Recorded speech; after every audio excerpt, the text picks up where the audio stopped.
He just had a really great attitude to everything. He was clearly so excited to be there in a way that, a lot of people just, you get accustomed to places like Yale Law School when you've been to other universities like that before. And I don't know, he felt very different.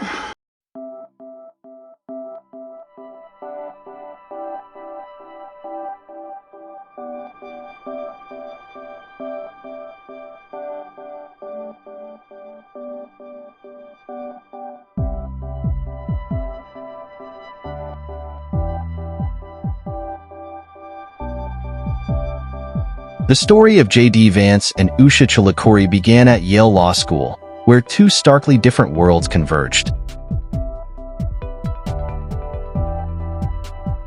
Hailing from a struggling family in Middletown, Ohio, Vance carried the grit of Appalachian roots.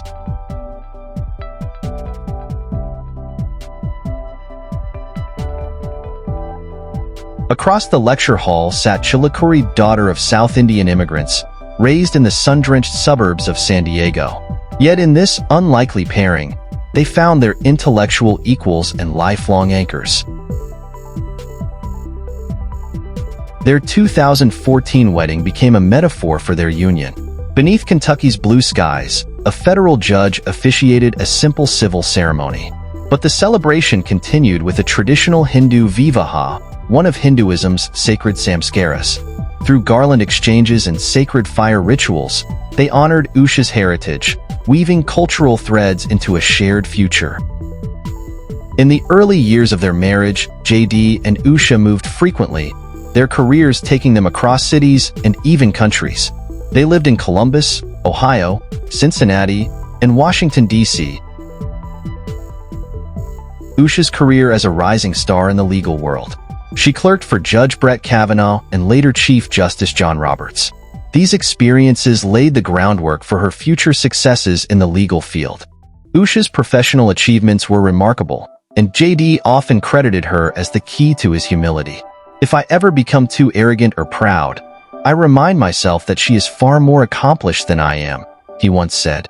Usha was always the rational voice guiding JD through his political and career decisions. In a 2020 interview with Megyn Kelly, JD Vance reflected, "Many people truly benefit from having a strong female voice in their ear saying, 'Don't do this, do that instead.' I'm certainly one of them."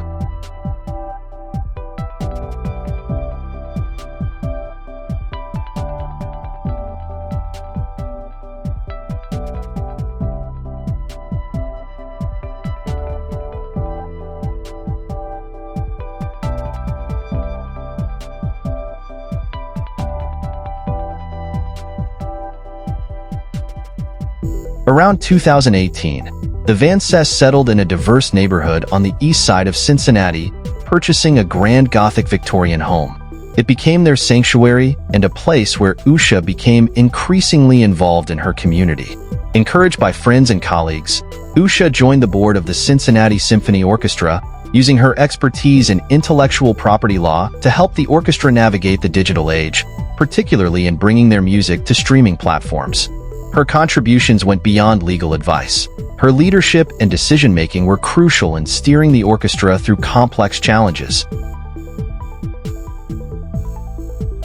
As JD's political career began to take off, Usha's role became even more pivotal. JD gained national recognition through Hillbilly Elegy, and his rising fame pushed him toward the political stage. When he became the Republican vice presidential candidate alongside Donald Trump, Usha was by his side, staying up late to review speeches and strategize together. It was clear, Usha was not only JD's closest partner, but also his most trusted advisor. In 2022, as JD ran for Senate, Usha supported him from behind the scenes. Although she took a step back from public life after the birth of their third child, every time she appeared in public, she left a lasting impression. Her quiet yet resolute confidence became one of the highlights of JD's campaign. At the 2024 Republican National Convention, Usha made her public speaking debut, introducing JD to the audience. With a touch of humor, she began, "When I was asked to introduce my husband JD, I didn't know what to say. This is the man who's already been made into a movie by Ron Howard." Her light-hearted humor put the audience at ease, revealing her natural charm and poised demeanor. This speech not only showcased her love and support for JD, but also gave the American public a glimpse of a brilliant, capable woman.